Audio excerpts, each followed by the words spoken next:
दामोदर देश यात्रा में स्वागत है। तो आज हम सभी का पुनः एक बार फिर से सौभाग्य है कि हमारे बीच परम पूज्य भक्ति विघ्न विनाश नरसिम्हा स्वामी महाराज उपस्थित हैं, जिनका परिचय जो है सभी लोग जानते हैं। उनके लिए खाली इतना कहना चाहूँगा यहाँ पे कि वो इस डिवाइन ग्रेस ऐसी भक्ति वेदांत शिला प्रभुपाद के शिष्य हैं और उन्होंने 50 से भी अधिक वर्ष जो है अपने जीवन के वो हरि नाम के प्रचार के लिए और जो चैतन्य महाप्रभु के जो संदेश हैं उसको प्रवाहित करने के लिए लगा दिया।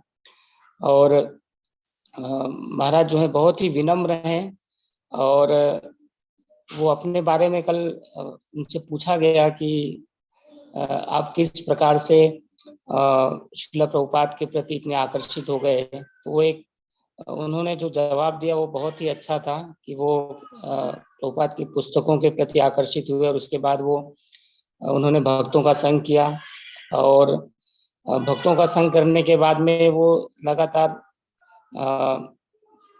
हर एक सत्संग में आने लगे और फिर वो मंगला आरती अटेंड करने के लिए वो रात भर मंदिर में ही रुकने लगे और फिर वहां से ही वो अपने जो कार्यालय ऑफिस जाने लगे और फिर उसके बाद में उन्हें कहा गया कि जॉब छोड़ दो, तो उन्होंने तुरंत ही जॉब भी छोड़ दिया और फुल टाइम वो जो है फिर से प्रभुपाद के इस मिशन में लग गए।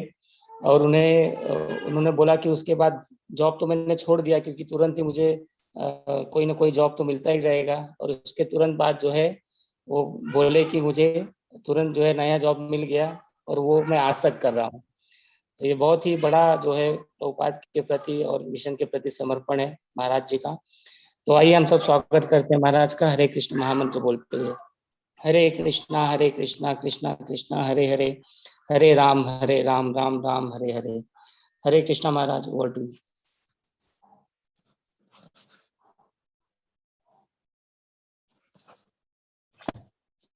हरे Krishna.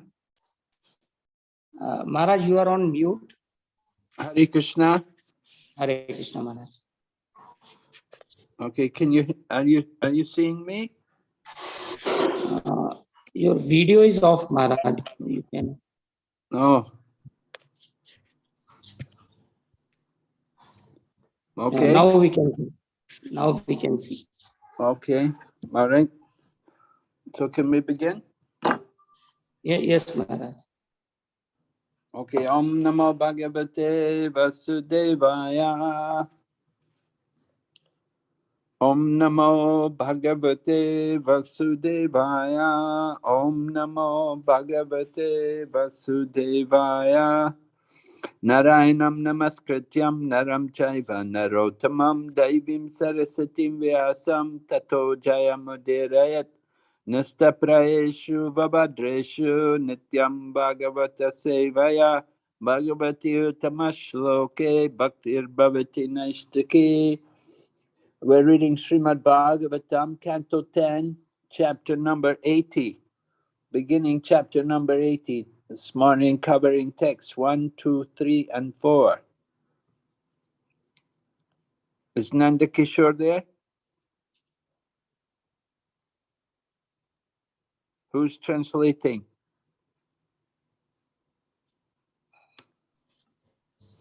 Haribol? Haribol, can you hear me? I will check. I will call Nanda Kishore Prabhu.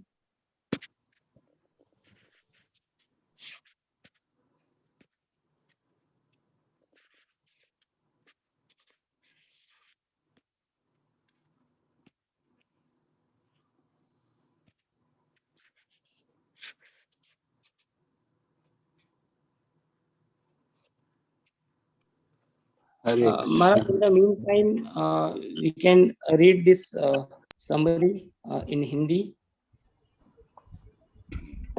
You will read it?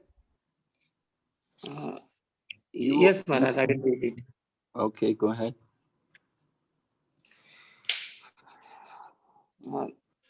अध्याय 80, भगवान श्री कृष्ण से ब्राह्मण सुदामा की भेंट। इस अध्याय में बतलाया गया है कि भगवान कृष्ण ने किस तरह अपने ब्राह्मण मित्र की पूजा की जो उनके महल में दान मांगने आया था, और किस तरह उन्होंने उन लीलाओं की चर्चा की जिनमें उन्होंने अपने गुरु सांदीपनी मुनि के घर में रहते हुए भाग लिया था। भगवान कृष्ण का अंतरंग मित्र ब्राह्मण सुदामा पूरी तरह निष्काम था। उसे जो कुछ अपने आप मिल जाता उसी से वह अपना तथा अपनी संतान का भरण पोषण करता था। इस तरह वे निर्धनता में जी रहे थे। एक दिन जब सुदामा की पत्नी अपने पति के लिए भोजन तैयार करने के लिए कुछ न जुटा पाई तो वह सुदामा के पास गई और उससे कहा कि वह द्वारका में रह रहे अपने मित्र कृष्ण के पास जाकर कुछ दान मांगे। सुदामा पहले तो हिचका, किंतु जब पत्नी ने बहुत आग्रह किया तो वह यह सोचकर जाने के लिए तैयार हो गया कि भगवान से भेंट करने का यह अतीव शुभ अवसर होगा। उसकी पत्नी श्री कृष्ण को उपहार में देने के लिए मुट्ठी भर चावल मांग लाई और सुदामा द्वारका के लिए प्रस्थान कर गया। जब सुदामा भगवान कृष्ण की पटरानी रुक्मिणी देवी के महल के निकट पहुंचा तो भगवान ने उसे दूर से ही देख लिया। कृष्ण तुरंत ही रुक्मिणी के बिस्तर से उठ खड़े हुए और उन्होंने अति हर्ष पूर्वक अपने मित्र का आलिंगन किया। फिर उन्होंने सुदामा को बिस्तर पर बिठाया, अपने हाथों से उसके पांव धोए और इस जल को अपने सिर पर छिड़का। इसके बाद उन्होंने उसे अनेक भेंटें दी और धूप दीप इत्यादि से उसकी पूजा की। इस बीच रुक्मिणी उस फटे पुराने वस्त्रधारी ब्राह्मण पर चामर झलती रहीं। इससे महल के वासियों को आश्चर्य हुआ।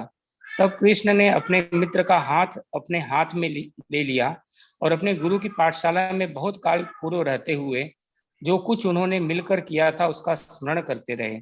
सुदामा ने यह इंगित किया कि कृष्ण शिक्षा प्राप्त करने की लीला में इसीलिए प्रवृत्त होते हैं कि मानव समाज के समक्ष आदर्श उपस्थित हो सके। हरे कृष्ण महाराज। So, is he here yet? Yes, Maharaj, I'm here. Yes, Maharaj. Okay, all right, so we'll begin. You can read text number 1, Prabhu. Yes, Maharaj. Shri Raj Ovacha Bhagavan Yani Chanyani Mukundasya Mahatmanah Viryani Ananta Viryasya Shrotum Ichchami He Prabhu. राजा परीक्षित ने कहा, हे प्रभु, हे स्वामी, मैं उन असीम शौर्य वाले भगवान मुकुंद द्वारा संपन्न अन्य शौर्यपूर्ण कार्यों के विषय में सुनना चाहता हूँ। Okay, go ahead. दूसरा श्लोक। को नुश्रुत्वा सकृत ब्रह्मन् उत्तम श्लोक सत्कथाः विरमेत विशेषज्ञो विषन्न काम मार्गनैः। इस श्लोक का अनुवाद और तात्पर्य शिला प्रभुपाद जी के शिष्यों के द्वारा। जय शिला प्रभुपाद और उनके शिष्यों की जय। हे ब्राह्मण, जो जीवन के सार को जानता है और इंद्रिय तृप्ति के लिए प्रयास करने से ऊब चुका है, वह भगवान उत्तम श्लोक की दिव्य कथाओं को बारंबार सुनने के बाद भला उनका परित्याग कैसे कर सकता है। शिला विश्वनाथ चक्रवर्ती यहाँ पर यह टीका करते हैं कि ऐसे अनेक लोग देखे जाते हैं जो भगवान की कथाओं को बारंबार सुनने के बाद भी अपना आध्यात्मिक समर्पण त्याग देते हैं। आचार्य यह उत्तर देते हैं कि इसलिए विशेषज्ञ शब्द यहाँ पर सार्थक है, जिन्होंने वास्तव में जीवन सार को समझ लिया है, वे कृष्ण भावनामृत का परित्याग नहीं करते। जो अन्य योग्यता होनी चाहिए वह है विष्णः काम मार्गेण, भौतिक इंद्रिय तृप्ति से खिन्न होना। ये दोनों गुण पूरक है। जिसने कृष्ण भावनामृत का असली आस्वादन कर लिया है, वह भौतिक आनंद के निकृष्ट आस्वाद से स्वयमेव ऊब जाता है। कृष्ण कथाओं का ऐसा प्रामाणिक श्रोता भगवान की मोहक लीलाओं के श्रवण का कभी भी परित्याग नहीं कर सकता।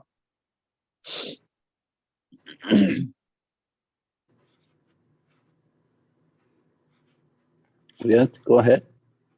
प्रभु जी स्क्रीन। सावाग्यया तस्य गुणान् गृणीते करौ च तत्कर्म करौ मनश्च स्मरेद् वसन्तं स्थिरजंगमेषु श्नोति तत्पुण्य कथा सकर्णः। असली वाणी वही है जो भगवान के गुणों का वर्णन करती है। असली हाथ वे हैं जो उनके लिए कार्य करते हैं। असली मन वह है जो प्रत्येक जड़ चेतन के भीतर निवास करने वाले उन भगवान का सदैव स्मरण करता है। और असली कान वे हैं जो निरंतर उनकी पुण्य कथाओं का श्रवण करते हैं। पिछले श्लोक में भगवान को समर्पित श्रवेंद्रिय की प्रशंसा कर चुकने के बाद राजा परीक्षित अन्य इंद्रियों का भी उल्लेख करते हैं जिससे हमें कृष्ण भावनामृत का पूरा चित्र प्राप्त हो सके। यहाँ वे बतलाते हैं कि शरीर के सारे अंग व्यर्थ हो जाते हैं यदि उनका संबंध कृष्ण से नहीं रहता। द्वितीय स्कंद के तीसरे अध्याय में श्लोक 20 से 24 में शौनक ऋषि द्वारा ऐसा ही कथन दिया गया है।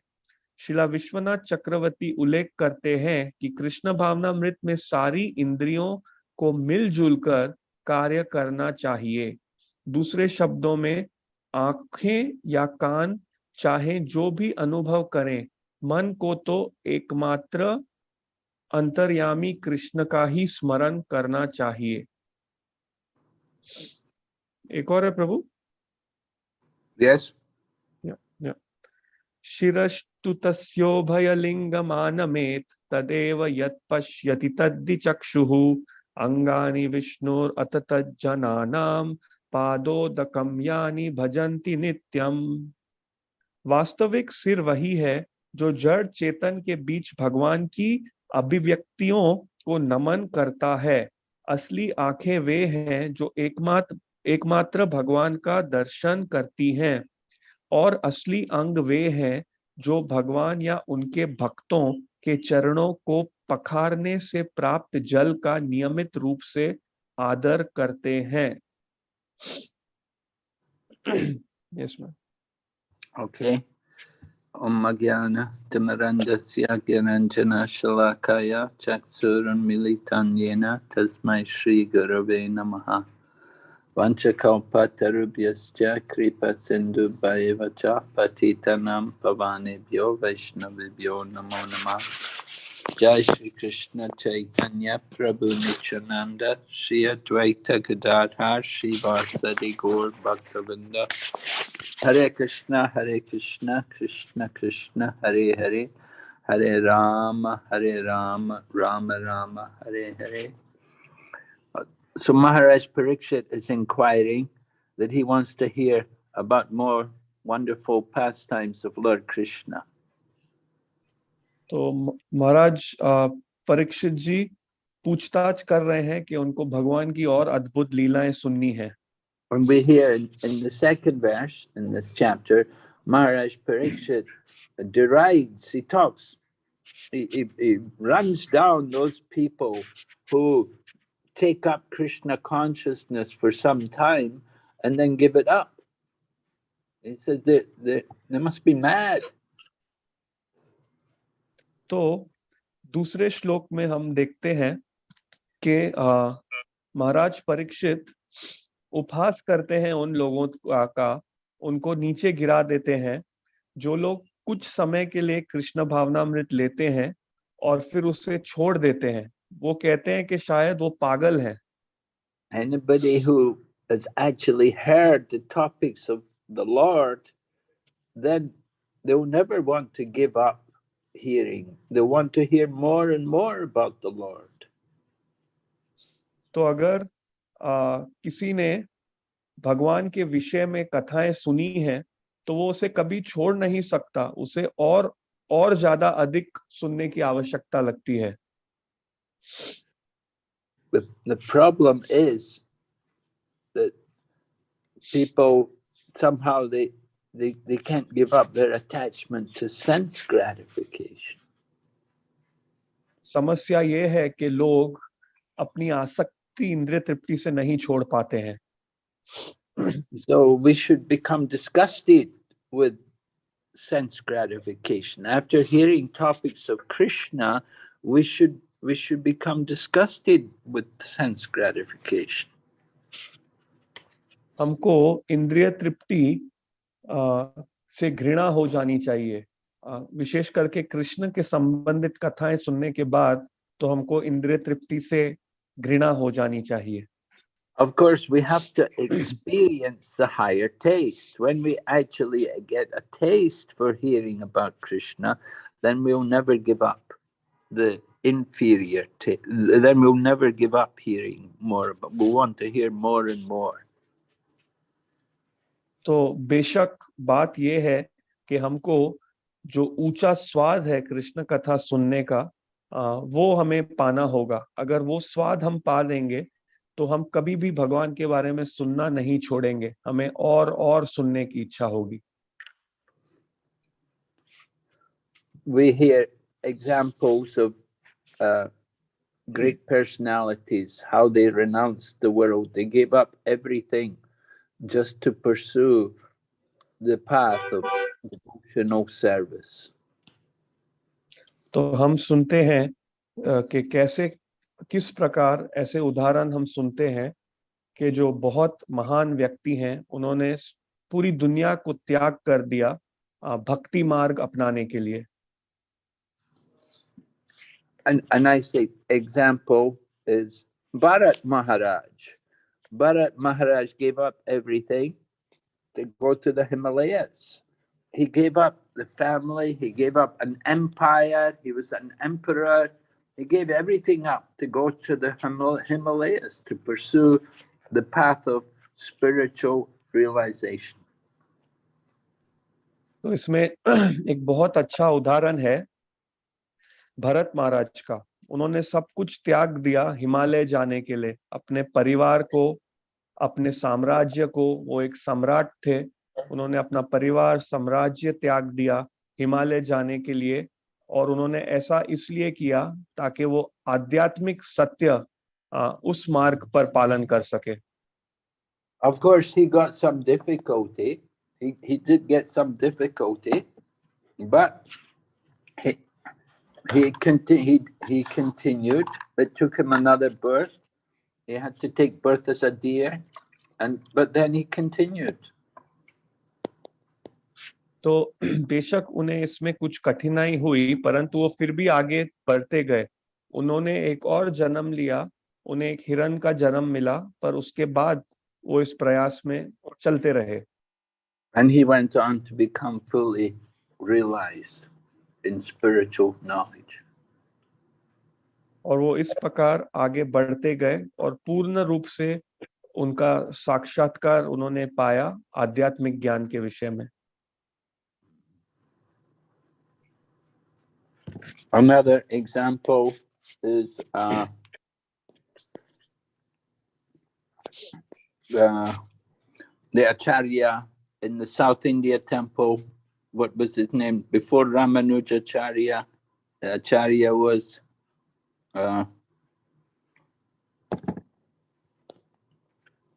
in Sri Rangam, the temple in Sri Rangam, there was a great Acharya before Ramanujacharya.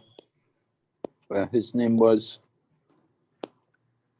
Anyway, he had been a great king. He'd been a great king. And then Kulakshekhar Maharaj? Is it Kulakshekhar? No, not Yamunacharya Maharaj. Yamunacharya, thank you. Yes, Yamunacharya. So Yamunacharya, he'd been a king, and he's enjoyed a lot of sense gratification as a king. But then he became a great devotee, gave up everything, and he came and he moved into the temple and became a full-time devotee. तो इस संबंध में एक और अच्छे उदाहरण है एक आचार्य दक्षिण भारत के जो श्री रमुनाजाचार्य के पहले थे श्रीरंगम में. तो वो है श्री यमुना आचार्य. वो भी एक महान भक्त हैं जो पहले राजा थे, फिर उन्होंने सब कुछ त्याग दिया और मंदिर में एक पूरे हर मंदिर में जुड़ गए और पूरे समय के लिए सेवा का जीवन अपना लिया। So he composed a famous verse which Prabhupada quotes in the Bhagavad Gita purport, because he had a lot of material sense gratification. So when he says, whenever I think about the sense gratification which I used to have in material life, he said, then my lips curl and I spit at the thought. तो उन्होंने एक बहुत ही प्रसिद्ध श्लोक रचा था जो शिला प्रभुपाद जी भगवत गीता के तात्पर्य में बताते हैं। तो क्योंकि वो राजा थे और बहुत इंद्रिय तृप्ति में थे, तो वो श्लोक कहते हैं कि अब जब मैं मेरे पुराने किए गए इंद्रिय तृप्ति के बारे में सोचता हूँ तो मेरे होंठ मुड़ जाते हैं और मैं उन विचारों पर थूक देता हूँ। Because Yamunacharya said, I'm experiencing so much pleasure, so much nectar in thinking of the pastimes of the Lord and remembering the Lord's pastimes, that I don't ever want to give that up. तो क्योंकि यमुनाचार्य कहते हैं कि मुझे इतना अमृत मिल रहा है भगवान के लीलाओं का स्मरण करते हुए, तो मैं उसे कभी छोड़ना नहीं चाहता। But still, the nature of the mind is flickering, and sometimes his mind would flicker, would go back, and he'd think about the past, about his past sense gratification. And at that time, then he would spit at the thought. परंतु क्योंकि जो मन का स्वभाव है वो बहुत चंचल है, तो इसलिए कभी कभी वो अपने पुराने इंद्रिय तृप्ति के विचार ले आता है मन। तो यमुनाचार्य कहते हैं कि जब ऐसा होता है तो वो उन विचारों को सोचते हुए ही थूकते हैं। So we should understand the nature of material life cannot give any real happiness. That the pleasure of the material world is chapala sukha. It's flickering happiness. It's not eternal happiness. There's no eternal pleasure in the material world. There's only flickering, small drops of pleasure. तो हमें भौतिक इंद्रिय तृप्ति, भौतिक जीवन का सही स्वभाव कैसा है वो समझना होगा। तो यहाँ पर वास्तविक खुशी है ही नहीं, चपल सुख है, ये अनंत खुशी नहीं है। यहाँ जो खुशी हमें मिलती है वो शाश्वत है, वो अस्थिर आनंद है, बस छोटी छोटी बूंदों की तरह है जो खुशी यहाँ मिलती है। And to get small drops of pleasure, one has to suffer so much for a long time. और हमें कुछ थोड़े बूंद खुशी के पाने के लिए बहुत समय तक पीड़ा झेलनी पड़ती है। So material life, we give the example, just like there was this one man, he was in the forest and he got chased by a tiger. So he was being chased by a tiger. He was running. He didn't notice where he was running, and he fell in the well. तो भौतिक जीवन के विषय में हम एक उदाहरण देते हैं। एक व्यक्ति है, वो जंगल में, वन में भाग रहा था क्योंकि उसके पीछे शेर लगा हुआ था। तो भागे जा रहा था, तो इस भाग दौड़ में उसे ये एहसास नहीं हुआ वो कहाँ जा पहुंचा है। तो जाके एक उस स्थान में पहुंचता है, एक कुएं में।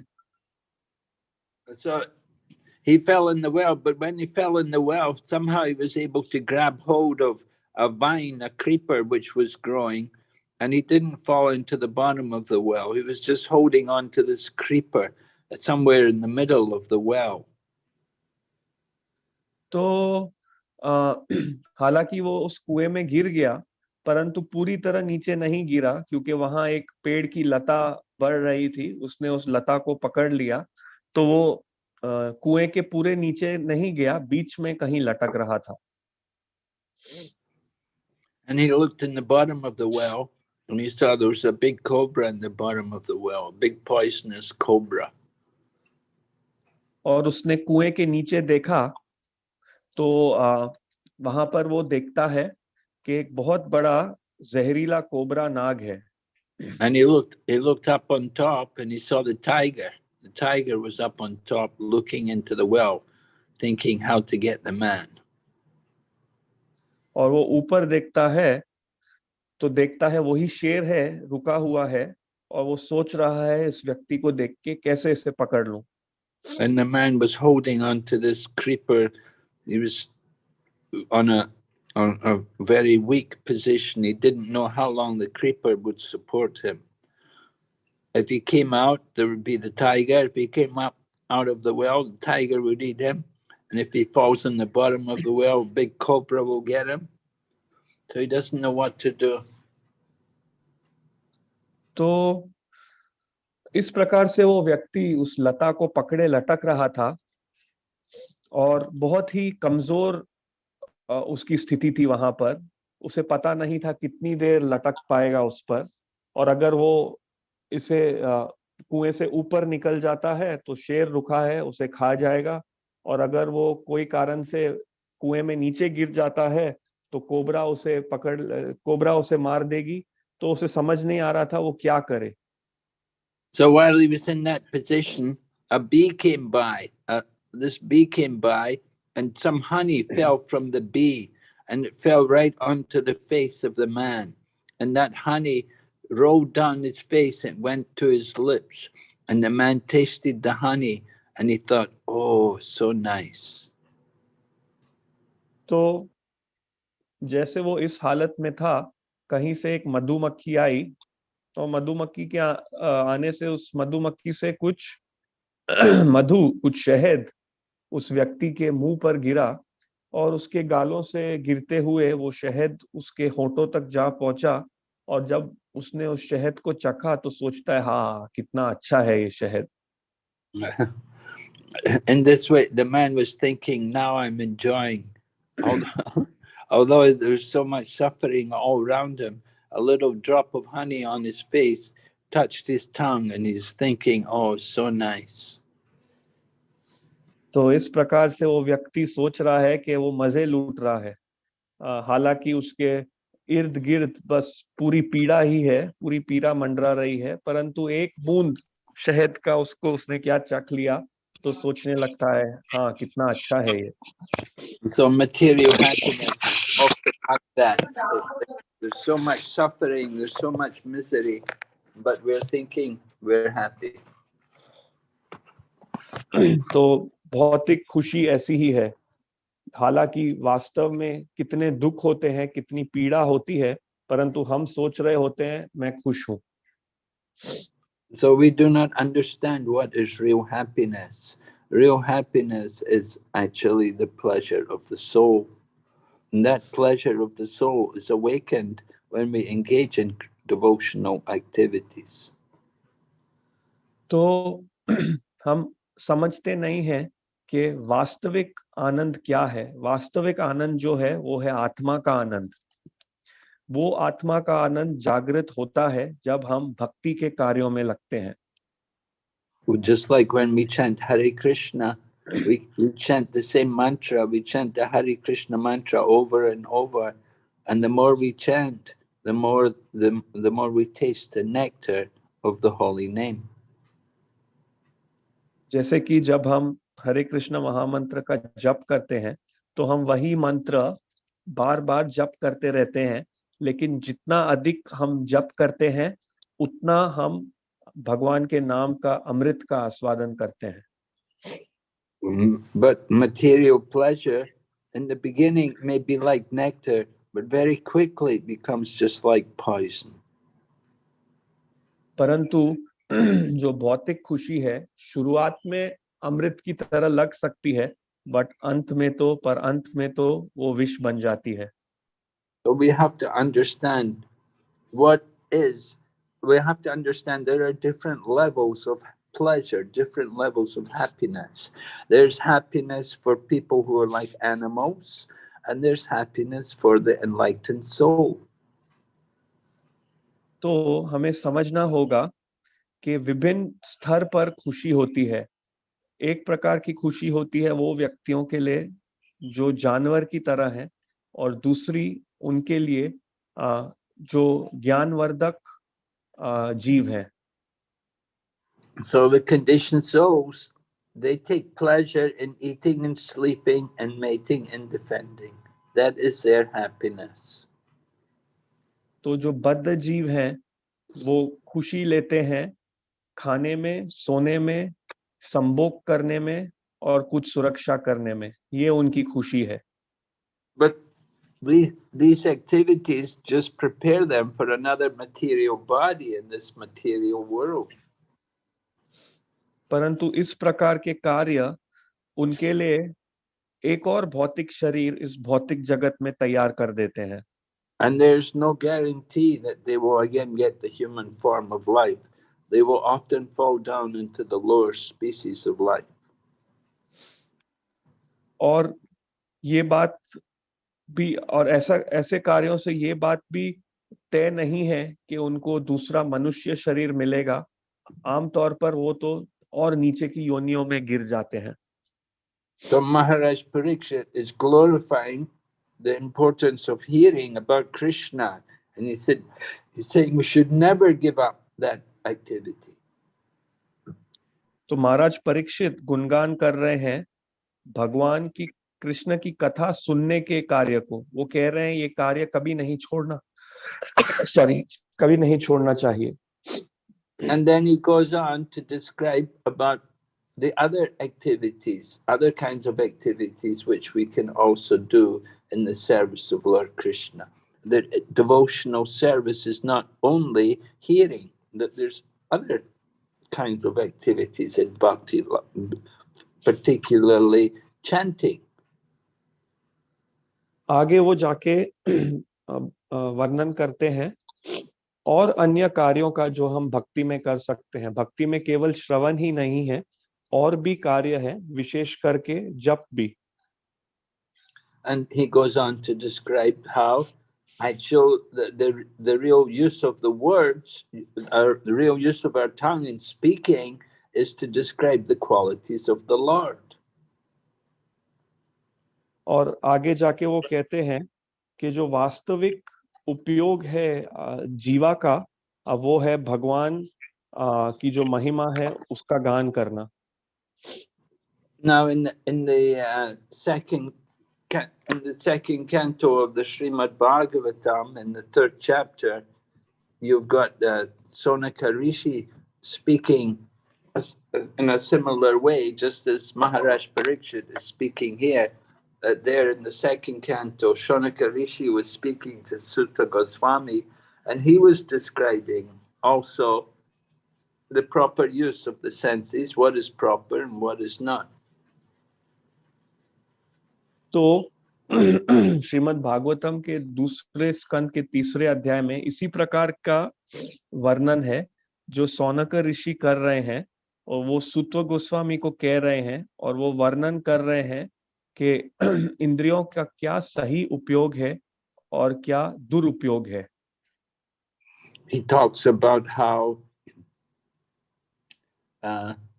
that tongue which does not chant the holy name of the Lord, then that tongue is just like the tongue of a frog, which simply croaks and attracts the snake of death. तो वो वर्णन करते हैं कि जो जीवा भगवान के गुणगान नहीं करती है, वो एक मेंढक के जीभ की तरह है जो केवल कर्कश आवाज निकालती रहती है, और इसके परिणाम में जो सांप है मृत्यु का, उसको आमंत्रित कर देती है। We know when it rains, then you'll hear the frogs. The frogs are making that croaking sound, and with that croaking sound, the snake is coming, and the snake can follow the croaking sound, and he'll come and he'll eat the frog. तो हम जानते हैं जब वर्षा का मौसम आता है तब सभी मेंढक कर्कश ध्वनि निकालने लगते हैं, और उस ध्वनि को सुन के सांप आती है, वो सांप को उस ध्वनि से पता पड़ता है कहाँ मेंढक है और आके उसको निगल जाती है।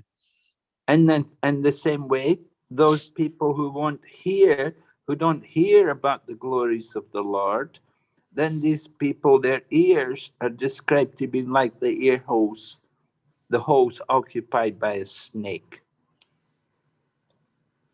तो और जो दूसरे व्यक्ति हैं जो भगवान के विषय में, भगवान की महिमा को सुनते नहीं हैं, उनके कानों को छेद के साथ उनका तुलना की गई है, उनके कानों की तुलना की गई है। और वो कैसे छेद हैं? वो उस प्रकार के छेद हैं जिनमें सांप निवास करते हैं।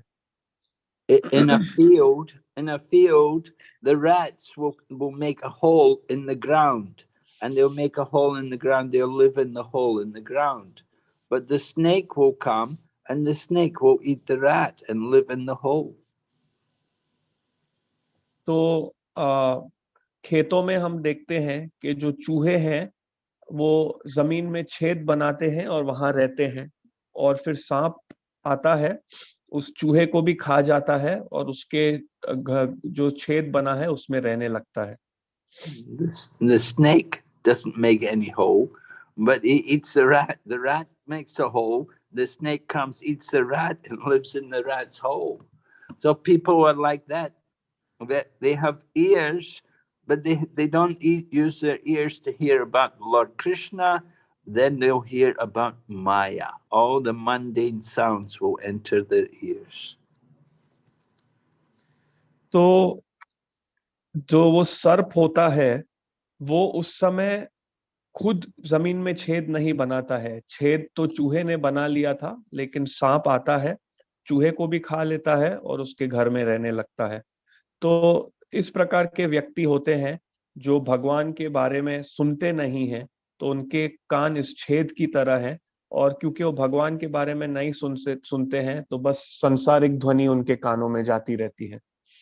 And hearing this mundane sound, nonsense sounds, then it just pollutes the mind, and it causes us to stay in the material world and take birth again. और इस प्रकार के आमतौर के सांसारिक ध्वनि को सुनते सुनते, ये जो बकवास ध्वनि है, इससे हमारा मन दूषित हो जाता है, और दूषित मन का परिणाम ये होता है फिर हमें भौतिक जगत में रहना पड़ता है। And then Maharaj Parikshit talks about the hands, and he said real hands are hands which work for the service of Lord Krishna. फिर महाराज परीक्षित सही हाथों के बारे में वर्णन कर रहे हैं, तो वे कहते हैं कि सही हाथ वे हैं जो भगवान कृष्ण के लिए काम करते हैं। So Sonaka Rishi in the second canto Srimad Bhagavatam, he talks about, he said, just like your hands, you may have nice bangles, you put nice decorations, ornaments on your hands, and you may, we know people also, they'll do manicure, or they'll make their nails very beautiful and like that. But what is the good of these hands if they're not used in the service of the Lord? They're useless. तो सौनक ऋषि दूसरे स्कंद में कहते हैं हाथों के बारे में कि जो अगर हमने देखा होगा, कई लोग बहुत अच्छे बंगड़ियां पहनते हैं हाथों में, अच्छे आभूषणों से सजाते हैं हाथों को, और फिर नाखूनों की भी सही से देखभाल करते हैं हाथों में, तो मैनिक्योर करते हैं, परंतु अगर वे हाथ अगर भगवान की सेवा में नहीं लगते हैं तो फिर क्या फायदा है ऐसे हाथों का। And if we don't use our eyes to see the beauty of the form of the Lord, then our eyes are also useless, and they're compared to the eyes which are printed on the plumes of a peacock feather. तो अगर हम हमारी आंखों का भी उपयोग नहीं करते हैं कृष्ण की सुंदरता को देखने के लिए, कृष्ण के दिव्य सुंदर रूप का दर्शन करने के लिए, तो उनकी तुलना की गई है उन आंखों की तरह जो मोर पंख पे पाई जाती हैं। So the eyes on the plumes of the peacock feather don't see anything. They have no power to see anything. In the same way, if we're not seeing Lord Krishna, if we're not using our eyes to see Krishna, then our eyes are just useless. तो जिस प्रकार से जो मोर के पंख पे आंखें होती हैं, वो तो व्यर्थ ही होती हैं, वो कुछ देख नहीं पाती। उसी प्रकार से अगर हमारी आंखों से भी हम भगवान का दर्शन नहीं करते हैं तो वो बेकार है, व्यर्थ है। And the center of all of our senses, the king of all the senses, is the mind. So we must use our mind. We must fix our mind on Lord, on the Supreme Lord. और जो सभी इंद्रियों का केंद्र है, जो सभी इंद्रियों का राजा है, वो है मन। तो हमें हमारे मन को भी भगवान पर केंद्रित करना चाहिए। Our example in this regard is Maharaj Ambarish, who was a great devotee. He's described in the 8th canto Srimad Bhagavatam how he used all of his senses in the service of Lord Krishna. तो इस विषय में हमारे पास जो उदाहरण है वो है महाराज अम्बरीश, जिनका वर्णन श्रीमद् भागवतम के 8वें स्कंद में किया है कि किस प्रकार उन्होंने अपनी सारी इंद्रियों को कृष्ण की सेवा में लगाया। And the very first thing he did was to fix his mind on the lotus feet of Lord Krishna. और जो सबसे पहले उन्होंने इस संपर्क में कार्य किया था वो था अपना मन भगवान के चरण कमलों में स्थित किया था। Savai mana Krishna pararavindayor vachamsi vaikunta gunanavarnane. Like, so in the Srimad Bhagavatam, it describes all the different activities done by Maharaj Pariksit, that after he fixed his mind on Lord Krishna, then all of his words were glorification of Lord Krishna. And his hands were always used for cleaning the temple and for the service of Krishna.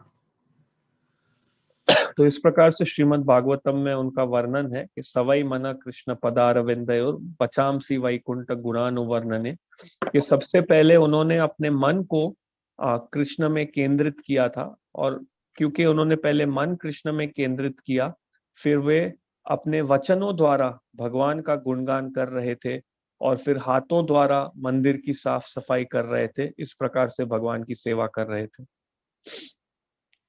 And then Maharaj Pariksit says, anyone who has a real head on his body, he will use that head to bow down before the Lord. फिर महाराज परीक्षित आगे वर्णन करते हैं कि अगर किसी को सही से सर है उसके शरीर में, तो वो उस सर का उपयोग करेगा भगवान के सामने झुकने के लिए। So in Srimad Bhagavatam 2nd canto, Shonaka Rishi, he describes, he said, what is the good of having a head decorated with a nice turban? You may have a beautiful turban on your head, but if you don't use your head to bow before the Lord, then it's simply a heavy burden. तो दूसरे स्कंद में सौनक ऋषि भी इस प्रकार से वर्णन कर रहे हैं कि अगर आपके पास कि क्या फायदा है अगर किसी के पास एक सर है, एक माथा है जिसको अच्छे से पगड़ी द्वारा सजाया गया है, बहुत अच्छी पगड़ी पहनी हुई है, लेकिन अगर वो माथा भगवान के सामने झुकता नहीं है तो उस प्रकार का माथा केवल एक बोझ ही बन के रह जाता है। So we have to understand that all the senses are actually the property of Lord Krishna. He is Rishikesha. He is the Lord of all the senses. The senses are given to us by him, and they're meant to be used for his service. तो हमें समझना है कि जो सारी इंद्रियां हैं वो भगवान की संपत्ति है। भगवान को कहा गया है ऋषिकेश, हमारे इंद्रियों के मालिक हैं वो। तो ये इंद्रियां भगवान द्वारा दी गई हैं और वे दी गई हैं भगवान की सेवा के लिए। Just like we rent an apartment. You rent an apartment. You have a landlord. You have to pay the rent to him every month. You have to pay for the use of his apartment. You're living in the house. It belongs to him. It doesn't belong to us. And we have to pay rent. तो जिस प्रकार से हम एक घर को किराए पर लेते हैं, तो उस घर को का उपयोग करने के लिए हमें एक किराया भरना पड़ता है। तो जो घर है वो मालिक, जो उस घर का मालिक है उसका है, हमारा नहीं है, और वहां पर रहने के लिए हमें किराया भरना पड़ता है। The senses which we have in our body, they're actually the property of Lord Krishna. And we have to use them for the service of the proprietor of the senses, who is Rishikesha, Lord Krishna. तो इसी प्रकार से जो इंद्रियां हमारी शरीर में है वो भगवान की संपत्ति हैं, तो हमें उपयोग करना है उनको भगवान की सेवा के लिए। भगवान ऋषिकेश हैं। We were speaking about Maharaj Ambarish. Maharaj Ambarish, he would use his tongue always to chant the holy name and to taste the food offered to the Lord, to taste the prasadam. तो हम बात कर रहे थे महाराज अम्बरीश का। तो महाराज अम्बरीश हमेशा अपनी जीवा का उपयोग करते थे भगवान का नाम लेने के लिए, और अपने जीवा से वही खाने का आस्वादन करते थे जो पहले भगवान को भोग लगाया जा चुका था। And he would use his legs to walk to the holy places, to go to the temple, and to dance in the kirtan, and to go on parikrama around all the holy places connected with the pastimes of the Lord. तो वे अपने पैरों का उपयोग करते थे धाम में चलने के लिए, मंदिर जाने के लिए, कीर्तन में भाग लेके नाचने के लिए, और जो भी भगवान की लीलाओं से संबंधित स्थान है वहां पर परिक्रमा करने के लिए। He would use his hands to clean the temple. वे अपने हाथों का उपयोग करते थे मंदिर को साफ करने के लिए। His nose was for smelling the flowers offered to the deity.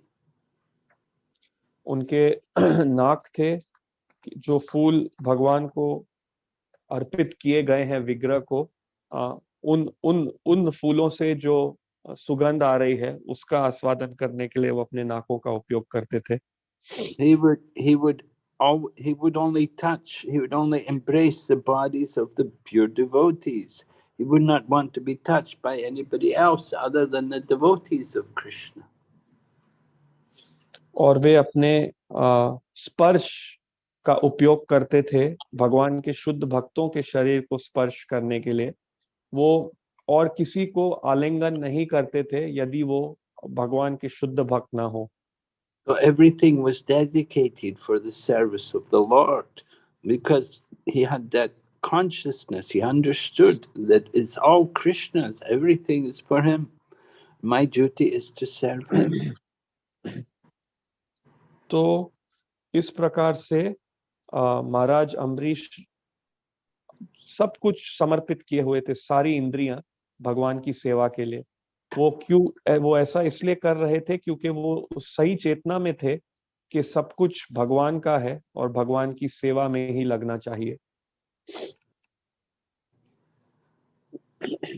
Sonaka Rishi speaks about that tongue which has never that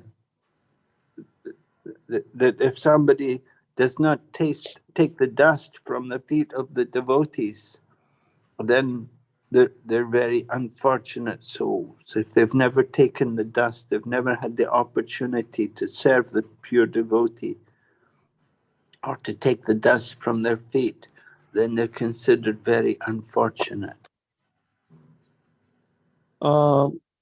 आगे सौनक ऋषि वर्णन करते हैं उन लोगों का जिन्होंने कभी एक शुद्ध भक्त के चरण से उनकी चरण धूलि नहीं प्राप्त की है, अर्थात जिन्होंने कभी भी एक शुद्ध भक्त को सेवा करने का अवसर प्राप्त नहीं किया है, उनकी चरण धूलि नहीं ली है वो बहुत ही दुर्भागी हैं।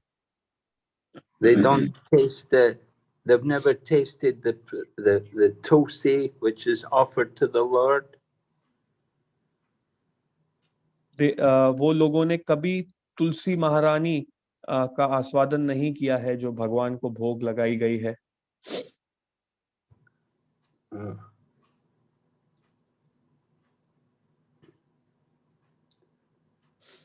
If they don't use their legs to walk to the temple and like that, then their legs are they're considered to be like the trunks of a tree. तो अगर उन्होंने अपने पैरों को मंदिर चलने में नहीं लगाया है तो उनके पैर पेड़ के तन के तरह है, पेड़ के तने के तरह है। And if they've never smelt the aroma of the tulsi leaves which have been offered to the feet of the Lord, then he's also like a dead body. Even though he's breathing, he's like a dead person. और अगर जो भगवान को तुलसी पत्ते अर्पित किए गए हैं उससे निकलती हुई सुगंध को कभी उन्होंने उसका आस्वादन नहीं किया है तो वे व्यक्ति मुर्दों की तरह है। हालांकि सांस तो ले रहे हैं परंतु फिर भी मुर्दों की तरह है। We know that the four Kumaras went into Vaikuntha, and at that time Lord Padmanabha came to see them. And when Lord Padmanabha came, then the aroma of the tulsi leaves from his lotus feet entered into the nostrils of the four Kumaras, and they experienced a change in their body and in their mind. तो हम जानते हैं कि जो चार कुमार हैं वे वैकुंठ गए थे और वहां पर भगवान पद्मनाभ उनसे मिलने आए और जब भगवान पद्मनाभ आए तो उनके चरण पे जो तुलसी थी, तुलसी के पत्ते थे, उससे जो सुगंध थी वो चार कुमारों के नाक में प्रवेश की और ऐसा होते ही उन्होंने उनके शरीर और मन में एक बदलाव अनुभव किया। So if somebody doesn't want to taste to smell the tulsi, if they don't want to smell the aroma of the tulsi, if they don't want to taste prasadam, then they're just like a dead body. Although they're breathing, they're as good as dead. तो अगर किसी को इस प्रकार भगवान के चरण पे जो तुलसी पत्ते हैं उनके सुगंध का आस्वादन नहीं करना है, उनको प्रसादम का रसास्वादन नहीं करना है तो वह मुर्दों की तरह है। हालांकि सांस तो ले रहे हैं परंतु मुर्दे ही हैं। So in this way, Maharaj Parikshit is condemning these materialistic people who will not use their senses for the pleasure of the Lord. इस प्रकार से महाराज परीक्षित निंदा कर रहे हैं, तिरस्कार कर रहे हैं उन भौतिक लोगों का जिनको ये इंद्रिय तो हैं परंतु वे इंद्रियों को भगवान की सेवा में नहीं लगाएंगे। Okay, we'll ask if there's any questions. ठीक है, हम यहाँ रुकेंगे और पूछेंगे अगर किसी को कोई प्रश्न है। हरे कृष्णा। महाराज बहुत बहुत धन्यवाद।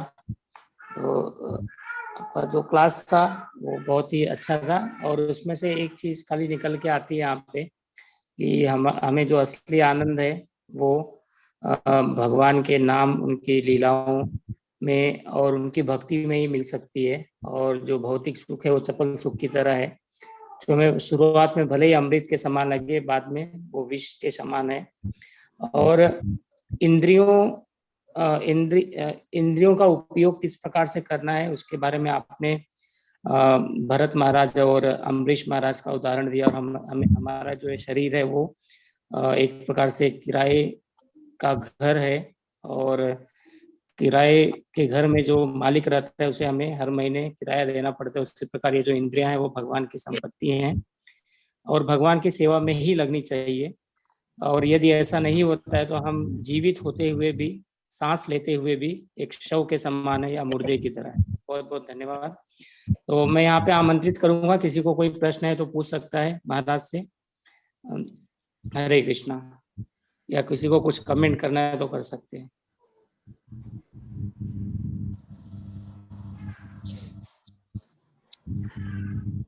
यस धृति माता जी। Hare Krishna Prabhuji, Dandavat Pranam. Hare Krishna Maharaj, Dandavat Pranam. It's actually not a question, but I mean, what I feel is, Maharaj, at times we do everything, like we are always having the offered food and we are trying to engage in Krishna service in every way, trying to chant the rounds. But even then, the way when you describe, we have to be always engaged in Krishna or always be with him or totally engage our mind into him, that thing doesn't happen. I mean, mind, even after all the services, it keeps on diverting somewhere or the other. So how to, I mean, controlling, I won't ask because controlling is something different only. But how to engage it even more? तो माता जी का प्रश्न है कि हम प्रसादम ही लेते हैं, मालाओं का भी जप करते हैं, सेवा में भी रहते हैं, लेकिन इस सब के बाद भी मन तो फिर भी इधर उधर जाता है। तो किस प्रकार हम मन को अधिक अधिक भगवान की सेवा में लगाएं? So in Bhagavad Gita chapter 6, you see Lord Krishna was describing practice of yoga to Arjuna. And Arjuna said, he said, I can't do that. My mind is flickering. My mind is unsteady. He said, no, more difficult to control my mind than the wind. I can't do it. तो आप देखेंगे कि भगवत गीता के 6ठे अध्याय में जहां पर भगवान श्री कृष्ण योगा अभ्यास का वर्णन कर रहे हैं, वहां पर हम सुनेंगे कि अर्जुन कहते हैं कृष्ण से कि नहीं, मैं मन को नहीं काबू में कर सकता हूँ, वो तो चंचल है, वो तो अस्थिर है, और मन को काबू में करना वायु को काबू में करने से भी कठिन है, मैं इसे नहीं कर सकता हूँ। But Lord Krishna said to Arjuna, he said, I know it's difficult, but it's possible by constant practice and detachment. परंतु भगवान उससे कहते हैं कि मैं जानता हूं ये कठिन है, परंतु संभव है, हम इसे कर सकते हैं अगर हम सही से प्रयास करें और वैराग्य द्वारा। So you may say, well, I'm practicing. Yeah, you may be practicing, but also we have to become detached from the material world. We have to let go of the plans for sense gratification and enjoying this material world. We have to somehow gradually give up that attachment. तो आप कह रहे हो कि हम भक्ति के कार्यों का प्रयास तो करते हैं भक्ति करने का, परंतु इसके साथ साथ हमें भौतिक जगत से अनासक्त भी होना है, विरक्त होना है। हमें अपने योजनाएं बनाने का, इंद्रिय तृप्ति के लिए हम योजनाएं बनाते हैं, उनको छोड़ना होगा। इस भौतिक जगत को भोग करने की इच्छा, इससे विरक्त होना होगा। तो इस प्रकार से धीरे धीरे हमें ये भौतिक जगत भी साथ में इससे आसक्ति छोड़नी होगी। So how do we become detached? We have to hear more, do more hearing and chanting. We have to become more absorbed in devotional service, take up more chanting and more hearing, just like every morning, Nityam Bhagavata Sevaya, hearing the Bhagavatam, and also chanting, do your puja, and everything you cook, offer it to the deities. And in this way, you're becoming more and more Krishna conscious.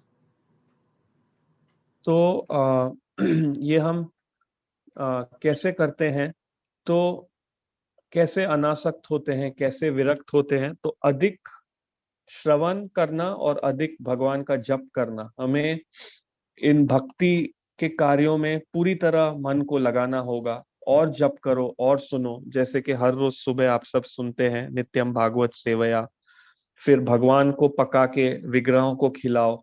तो इस प्रकार से अधिक अधिक कृष्ण भावनामित कार्य और करने हैं। You don't notice a big change, but you just go on with that program, and just naturally, without even thinking about it, you're becoming more and more Krishna conscious. तो हमें शायद बहुत अधिक बदलाव नहीं अनुभव होगा, परंतु ये जो कार्यक्रम है भक्ति के, इसमें लगे रहो और आगे चलते बिना हमारे जाने ही हम और अधिक कृष्ण भावना भावित होते जाएंगे। You come to the point where you just don't want to pass them. You can't go through a day without hearing and without chanting. You become naturally absorbed in Krishna without even thinking about it.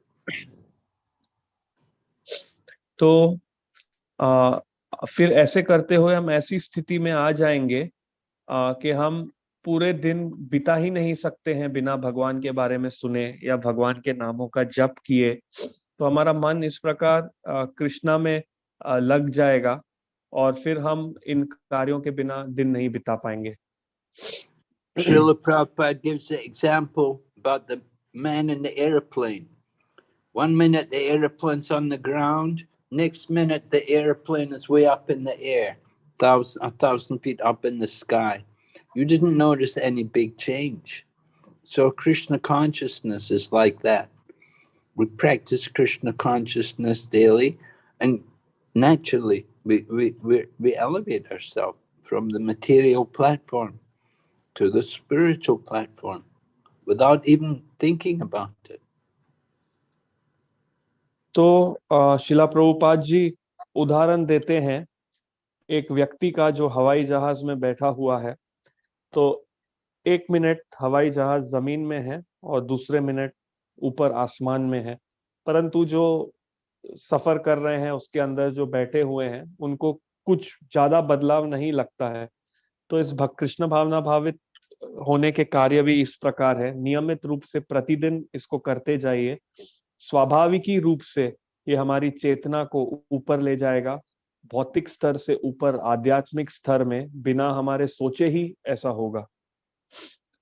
So you just be careful. You just want to continue, go on, and try to never reduce your chanting, never reduce your hearing.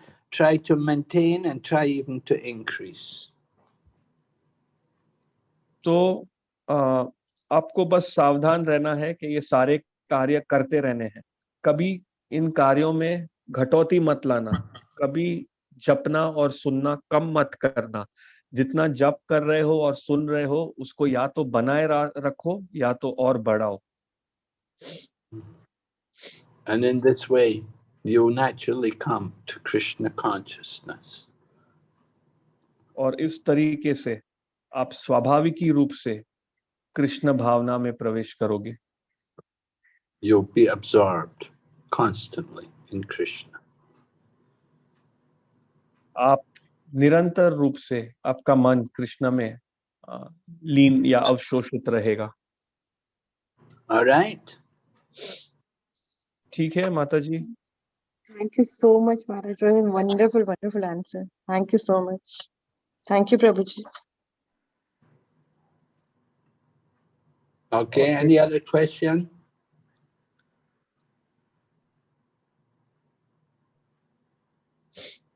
Okay, then we'll just finish here today. Hare Krishna, Srila Prabhupada ki jai, Srimad Bhagavatam ki jai, Gaur Bhakti Vrinda ki jai.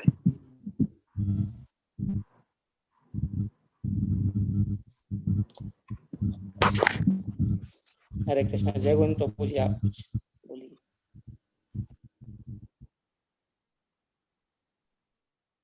Hare Krishna Maharaj, please accept my humble obeisances. Thank you for the wonderful class, Maharaj. His Holiness Vigna Vinasha Swami Maharaj ki jai.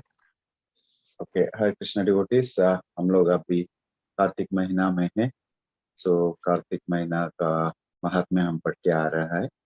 आज तो श्लोक देखते हैं क्या कहा गया है।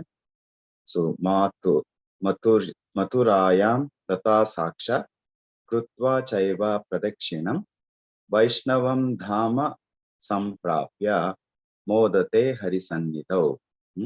One who stays in Mathura area, worships Govardhana, goes it around, and he goes to the abode of Hari and stays there happily.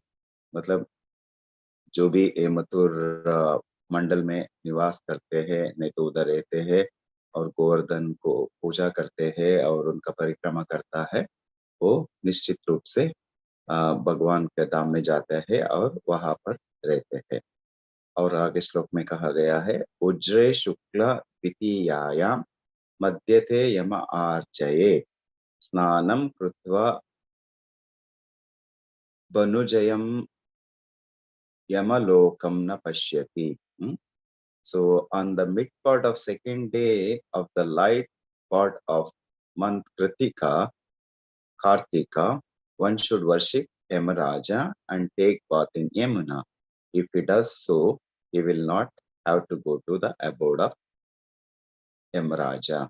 इसमें कहा गया है, so कार्तिक महीने में हमको जो भी यमराज को पूजा करना है और स्मरण करना है और उसके साथ यमुना नदी में स्नान करना है। वैसा करने से सो वो कभी भी यमलोक नहीं जाता है। कार्तिक महीना की जाए। और जो कार्तिक और कल से 5 दिन बाकी है, सो including today it is 6 days। और जितना भी आरती हो सके वहां पर आरती कीजिए। सो सिंपल, आप सब जानते हैं कार्तिक महीने में हमको सिर्फ कार्तिक दिया दिखाना और साथ साथ में दामोदर अष्टकम भी कहना है। So with this Lord Damodar will be very much pleased.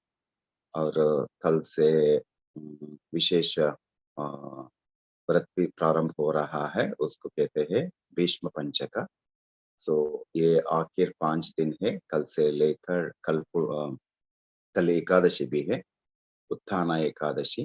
मतलब भगवान 4 महीने पहले जो शयन एकादशी में भगवान क्या किया, भगवान ही वाज रेस्टिंग और कल उठते हैं और इसको कहते हैं उत्थाना तो एकादशी। सो कल से लेकर 5 दिन भीष्म पंचक है।